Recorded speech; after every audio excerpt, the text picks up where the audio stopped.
Hey gang, welcome back to the Suburban Hollywood Dude Podcast. My name is Mike May. Thank you so much for all of you that have been checking it out. Hope you enjoy it.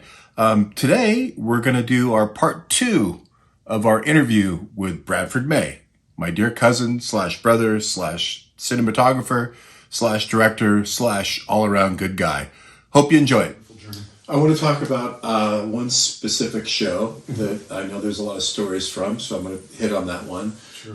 You were still a director of photography, and it was the Shirley MacLaine miniseries, Out on a Limb. Yes. Tell me about that. You guys went to Peru. Tell us about that experience, the challenges and dynamics. My dad was on that with you. Well, I always took your dad when I had something tough.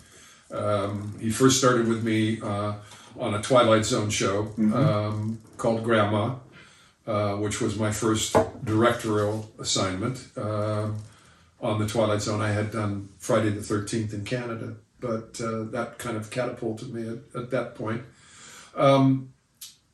But Shirley MacLaine, the reason that show means so much to me is that my father had passed away in September. And I was, at that point, I was doing the Twilight Zone. And the head of the studio closed the whole studio down because my father had passed away. Wow. Nobody had ever seen anything quite like it, nor will they see it again. Norman Powell, my dad was shooting a show in the lot as well as I was shooting a show in the lot. And he felt that with my dad's passing, that everybody needed a couple of days to understand what that meant. Wow. And paid everybody. Wow. Everybody shut down. Wow. Hill Street Blues, I think, shut down for a couple of days. This is CBS Bradford. And this was CBS Bradford, where we shot the Twilight Zone. Yeah. But nonetheless, 2 weeks later, I got a call from Cecilia Bank, who was my agent at the time. And I was still in mourning, obviously. Losing my father was a tremendous. It was just very difficult because he was not only my dad, but I worked with him. Here we are, two cameramen on the same lot. Right. I mean, it's like what LeBron's trying to do with his son, Right. right? What your dad saw in you, working with you, with me. There's a proudness that comes from that, and there's something that a bond that is far beyond just being a dad. And Harry, just if you don't mind me interjecting, the thing about Harry was he was such a great guy. yes, He was just a lovely, fun, just a gregariously great guy. right. Very serious about his craft, obviously, but just a great guy. We So- can all be serious about our Yes, craft. exactly. But you have to have a good time. Yeah, and he had a good time. And just even when you weren't working, just being around him at the family get-togethers was fun. I mean, I remember playing paddle tennis with him, Oh, sure. and of course we all had many a drink together over the years. But go ahead. So, So 2 weeks later, after my father had passed away, a gentleman whom I had worked with as an assistant and also as a camera operator was directing this big 5-hour miniseries called Out on a Limb from a book of the same title by Shirley MacLaine. And Shirley was going to star, and of course it was a 5-hour miniseries, if you can imagine that in those days. It's about an 80-day shooting schedule. And Cecilia called and said, Bob Butler wants you to come in for an interview. He's doing Out on a Limb with Shirley MacLaine for ABC Circle Films. And I was doing the Twilight Zone. I said, well, I'm doing the Twilight Zone. And we're starting up again. And she said, yeah, but you should go talk to him. And I went and talked to him, and we had a really good meeting. But I knew Bob. right. And he knew me, and he Right. knew where I had come from. But he didn't. He wanted a different look. Right. He wanted it not to be gumballs and bright and whatnot. Right. So I came up with some theories that he really liked, and Bob was notorious for starting looks. I mean, Hill Street Blues, Right. Remington Steele. He had done, I think at one time he had 5 pilots on the air. Wow. At the same time. Master at what he did, Bob. And he hired me. And I had to meet the redhead, but I was already hired. It was a cursory meeting. Right. So I went and had lunch with Shirley MacLaine. And it turned out to be one of the greatest experiences of my life.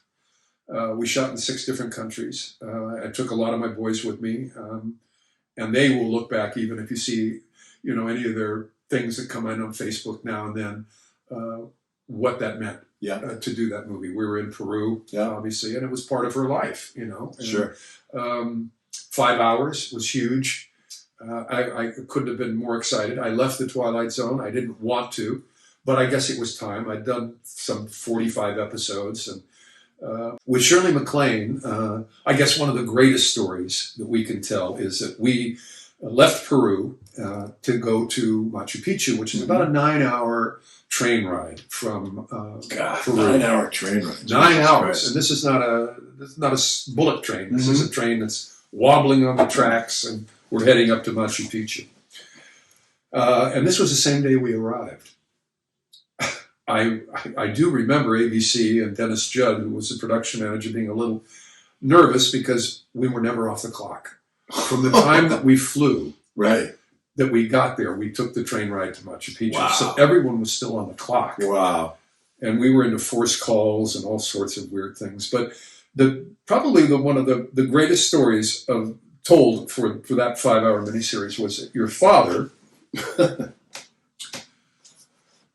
again, being with me, and I always wanted him with me because I always wanted his experience and his knowledge and his love and his support, was the fact that there were clouds at the top of Machu Picchu the day that we went to shoot. You couldn't see the Urubamba River that runs down below it. You couldn't see anything. It was complete fog. So Shirley gets us all together and basically says, we need to get a witch doctor that's here in the village, and we're going to go up to the top of Machu Picchu. We need everybody's involvement, and everybody has to understand that we all have to believe. Right. Bob and Shirley were fighting. They did not get along. Bob liked to work the way he did. He was a strong guy. Bob would this is what we're doing, and everybody come with me. And Shirley would go, right, put the brakes on, throw the anchor out, Right. And Bob hated that. Shirley found the village witch doctor, and up to Machu Picchu we got, which is a huge climb. We're all out of You had air. to physically climb up there. Yes. Wow. With equipment. Right. Which we also had 20, what they called peonies, who had the coca leaves and the stones in their mouths, so they were able to get by with the altitude. Right. Our sound mixer had to go home. But Shirley gets to the top of Machu Picchu. John Hurd is in the scene with her. They're sitting on the rocks, totally foggy. Rubbing the sticks together, and we're all okay. Well, truth be told, this is a fact, and anybody on the show, from Joe Capshaw to anybody that was there. My dad. Your dad, passed now, but if he was here, he would know exactly what happened. The clouds started to dissipate and go away. And it wasn't because it was noon and all of a sudden the sun was going to come through. I mean, the ceiling was thick. Wow. All of a sudden we started to see these God rays coming down.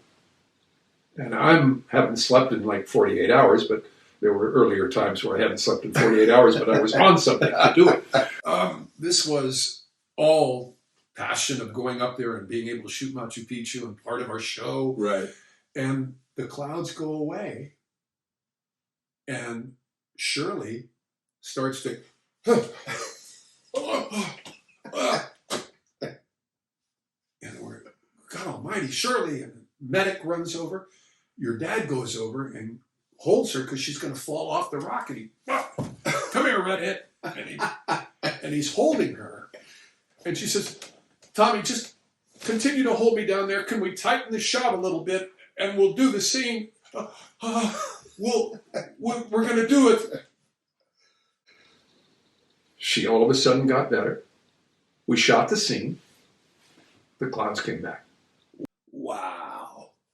Buzzy will tell you the same story. Yeah, Buzzy has told me, yeah.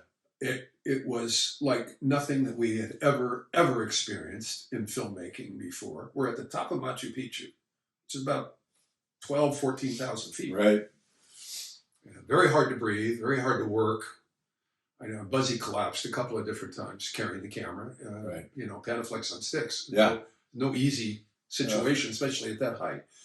But Shirley believed in what she believed in. She believed that she took in the bad vibe that cleared everything because she believed so greatly in the project and believed so greatly. She'd been there before. Right. You know, we were doing Out on the Limb, the book. So basically she'd been there before. And everybody that was on the show had some prior past life with Shirley at a certain time. But it was a religion for her. Sure. And no one made fun of it. No one, no one. We saw it. Yeah. We actually saw it take place. And that was, I think that was everything about Out on the Limb. And again, we were on it for almost 5 months. It was bigger than a feature film. Sure. You know, with some huge, you know, all over the place that we went. And your dad came with me to Peru because we were, and I think there's a classic shot of Tommy actually using adobe bricks as cribbing. I got it for a dolly shot. I'll have to dig it up. He actually used the adobe brick that was in the village to crib the track that I had suggested with Bob that we laid, which was about an 80-foot piece of track. In today's world, that's nothing. But when you're using adobe bricks, that's something else, you know. But we had some great times on that, and I'll never forget. Shirley wanted to. She kept asking me, "Are we bringing blue light? We need to bring blue light." I said, "Yes, we have some HLIs, and I'm bringing a couple of 9 lights." She said, "We need to turn them on and just shine them up into the sky. And if everyone understands and believes, we will see extraterrestrials." She believed in it.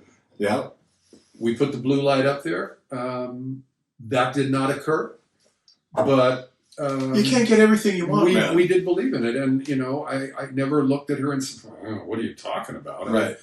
You know, and I was with her in a past life. You know, going down the Nile River, and she believed in it and had the stories. And I think over all of the shows that I've done, I think that thing had and means the most to all the people that were on it, and they can tell the stories as if they happened yesterday. Sure. As if they happened yesterday, which is, you know, that was 1985. Right. And most of the guys that were with me are retired. Right. Now or not around. Right. But those that were will tell you it was a shoot that will never be forgotten. You know, that's kind of the core of what you and I talk about a lot, and what I was kind of saying in my last podcast about what this business is, and like you're plucked out of your everyday life into some place that look, people go to Machu Picchu for ayahuasca trips and all that kind of stuff, and it's to hike or whatever. But when you actually go to film a movie, there's a whole environment that comes with it. There's a whole vibe that comes with it. And you're working there, so if you don't buy into it, I mean, number one, you're getting paid and you have a job to do. But if you buy into it, somehow it makes it all, there's a whole aura that comes with it. And that's what you pretty much described, which I think is really cool. Yeah, I think every movie that you do is a time in your life. I've often said doing a movie with someone is almost like dog years. Right. You know, even a 2-month movie of the week, you know the people. Yeah. You just happen to know what they do, and you can, you know, you and I have been in the business so long, you know, even then, it only takes me a certain amount of time to know if somebody's a player or not. Yeah, absolutely. It just doesn't. And, you know, they're either there to mark off days on the calendar, or they're there to do what you did, work yourself up. Yeah. Learn, create your own brand, and then become your own guy. Right. And that's what the camera department lent throughout my life, and my career, is that if you were good, you know, and I worked at Universal when I first started with lifer first assistant cameraman. Right. They were getting ready to retire. Right. That's all they wanted to do. They pulled focus, put the camera together, and you know, that's what they did. Right. Camera operators that didn't want to become a cameraman. Right. They didn't want the pressure of it. Right. It was very easy for them to go, good. Yeah. And that's what they did. Yeah, sure. They were good at framing. They were told how to frame. Again, no video assist in those Right. days. So, when the director went in and saw dailies, which we used to do, not seeing it on a cassette Right. tape or a DVD, we Yeah. actually went and watched the film. And it was But that was so great, though. I said that in my last podcast. It was everyone kind of coming together. You used to be able to have a cocktail and sit there and watch dailies. Even if you went to a theater, sometimes they'd have a little bar there. You could have a beer or whatever it was. Of course. Of course, when it turned into, they started giving to you on VHS. Yeah. We go to your house and watch dailies. Or and back stuff. to the hotel room if you're on, exactly. if you're on Back to the location. hotel room. Yeah. But it was what was nice about it was you could see the fruits of your reward. Absolutely. It's the reward. It's the the looking at it and going, wow. And at the same time, what can we do different? What can we do better? Exactly. Not just sitting there, whoa, look at that. We're all, no, I always went and go, if there was one bad shot or one shot that I thought I could have done differently or lit differently or didn't turn out the way I thought it could be, it kind of ruined it for everything. That was just me. Yeah. But, there was so much else that goes on. It's like the first assistant cameraman that has his first out of focus shot. Right. Oh, God. We only go, that was out of focus. Right. It's not the 4,000 shots that he's done before that or she has done before that. You're only as good as your last shot. Yeah. It's a mistake business. Yeah.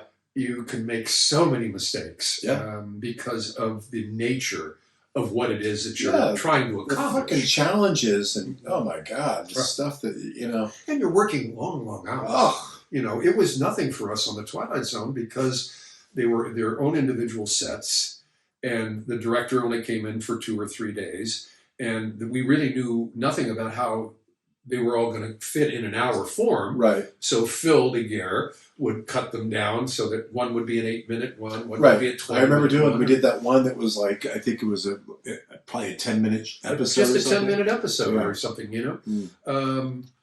and then we would get the Billy Friedkins that would come in, and then, all hell would break loose, and we'd do something like Night Crawlers, which I would recommend for someone to go to YouTube even today to see this wonderful piece that we did on the Twilight Zone called Night Crawlers.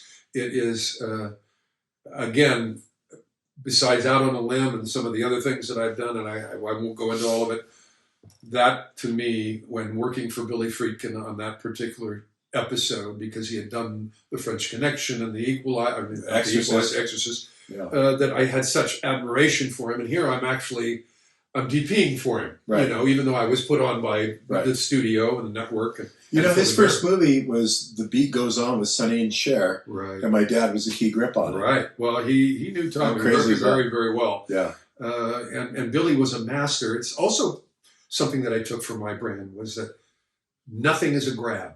Right. Everything is a shot that's going to go in the movie. Don't cheeseball anything. Hey, wait a minute. Don't tell me you're going to grab something with a second camera. Right. No. Design. Yeah, exactly. And I used that throughout my career. Yes, you have. Designing. Yeah. Because that's what you're doing. Right. You're designing the shot to fit into the movie. It's not the jigsaw puzzle that you're putting together. You're creating the pieces. Yep. Someone else has to put it together, your editor, but you better have the pieces to make it work. You're making the ingredients. So I always called it designing. And it had a ring of professionalism. Yeah. So speaking of rings, I couldn't get through this without talking about this because everyone says it to me all the time. Oh, ding ding! Tell them hi for me. Ding ding. Tell us about ding ding. I know where it came from. Yes. But please tell our audience, Bradford. Okay. Back in the day when my father was not a cinematographer, he was a camera operator coming up through the ranks, and I believe it was on Gilligan's Island. He was working for a DP by the name of Richard Rawlings, who also had a son that became an assistant operator and a DP, who was a very good friend of mine as well. I was playing Little League at that time when my dad was operating at CBS Radford, which made it so nice for us all to go back there because it was kind of a wonderful thing. But in the days of that time, the assistant director would always ask the camera operator, "Are you ready?" Right. Okay, they didn't just say roll it. Right. They checked, and when you've operated, Michael, you ready? Yep. Okay. So my dad would always say, "Ding ding," which made them know that he was ready to go. Right. He'd racked over. Right. And was ready to look through the finder and make the shot. He called his boat ding ding. He called everything was ding ding to him. Right. And when he passed away, I took a page in Variety, Yeah. and all it said was ding ding. Everybody knew him as that. Yeah. So I made that part of my brand. I Right. kept it with me. And basically, if anybody that has worked with me in the past Yep. knows exactly what They it sure means. do. They know exactly what it means. Yep. It's, you did a good job. Mm-hmm. Copy. Right. I got you, right? It's ding ding That ascended from Exactly. Harry May. with the actors, Yeah. even. You know, Yeah. are we ding ding? Yeah. Is everybody ready? Right. Are we ding ding? And even when people leave at night, ding ding. Right. So it kind of had the aloha effect, Yeah. you know, where it means so many different Yeah. things. But I just got a text this morning that's what it said. Ding ding. Oh. Have a great day. So, and that came from somebody that I haven't worked with in a long, long time. Well, But it is unanimous and synonymous with what I do and being part of my brand. For well, sure. look, you've created an indelible imprint, not just by your work, which is, incredible. First of all, yeah, your operating career, your focus pulling career. Bradford did 1941, Mhm. right? Big Wednesday, which Yeah. is an iconic all-time favorite. Yes. So many shows making your way through the ranks, and then to become a director of photography at 27 network television. People don't realize what it's that is incredible. today. Yeah. It's incredible. They And- didn't they didn't want to do it, obviously. You know, Well, so you and there was this notion back then that you had to be, had to have been around, but you had been around, and obviously they believed in you. And anyway, but more importantly, it's your personality, it's your drive, it's your inclusion of everyone from the guy that's cutting the bagels to, the highfalutins and stuff, that you've been such a great filmmaker. And, I'm grateful to you for all the stuff that you've done for me, and I love you dearly. And, I'm going to have you back on another episode because, God damn it, why wouldn't I? Well, yeah. There's tons more stories to tell. Yes. And the single camera that was a close-up camera on Bradford died, so it's just a two-shot, the two of Okay, us good. right now. Good. But, since this is still rolling, Yeah.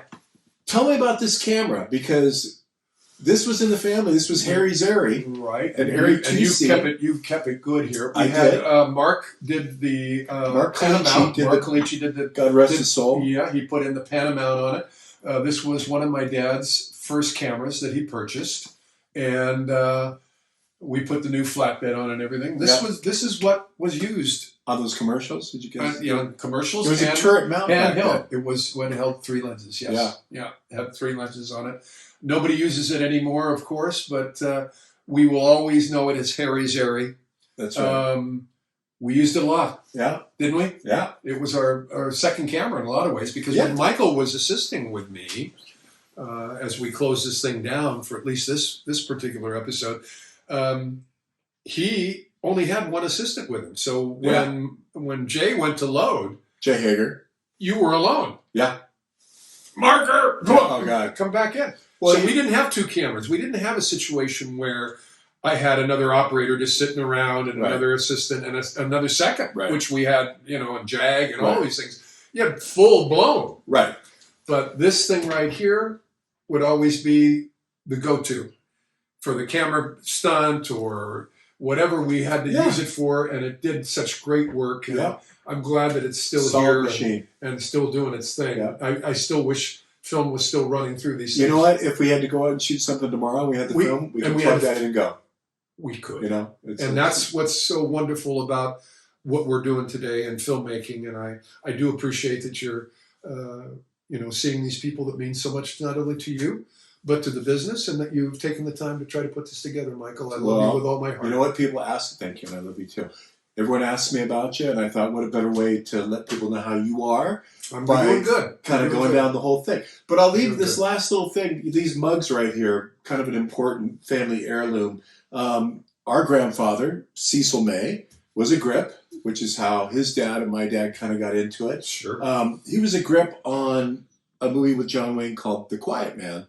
And when you did a film with John Wayne, he would give you a personalized coffee mug that had your name on it. This one doesn't have his name on it. And for some reason it says Aloha Nui Nui for a film that was shot in Ireland. This one does say From the Duke. That one does say From the Duke, from The Searchers. Our grandfather did The Searchers. So our One of grandfather... the greatest Westerns, I think, one of the top 5 ever made. Yeah, I absolutely. believe. So and some of the other ones. he was Cecil, but we called him Papa Cecil. Sure. Papa Cecil was a grip on The Quiet Man and The Searchers, and my dad was the key grip on Rooster Cogburn with John Wayne and Katharine Hepburn, and he has his coffee mug. So our grandmother had these 2 mugs for many, many years, and after my grandfather died, I asked her if I could have them, and my dad had this one, and now they're all... I'm glad. And let's just say they're ours. Yeah. Listen, you can say anything you want about nepotism, but I think you and I broke the barrier when it came to that, because basically we had a door open for us. Yep. But we created our own situation. It was up to us to walk in. And it was. And our dads made that happen. Sure. It wasn't like, okay, you became CEO of the company because you were the son. Right. We earned everything. Yeah, we very worked much so. Long hours, and we absolutely loved just about every minute of it. Yep, every minute of it. And I thank you for having me, Michael. Let's do it again, man. What do you say? Indeed. Perfect. Thank you all for watching. We'll see you next time. Suburban Hollywood Dude Podcast with Mike May and B May. There you go. Thank you. Peace. God bless everybody.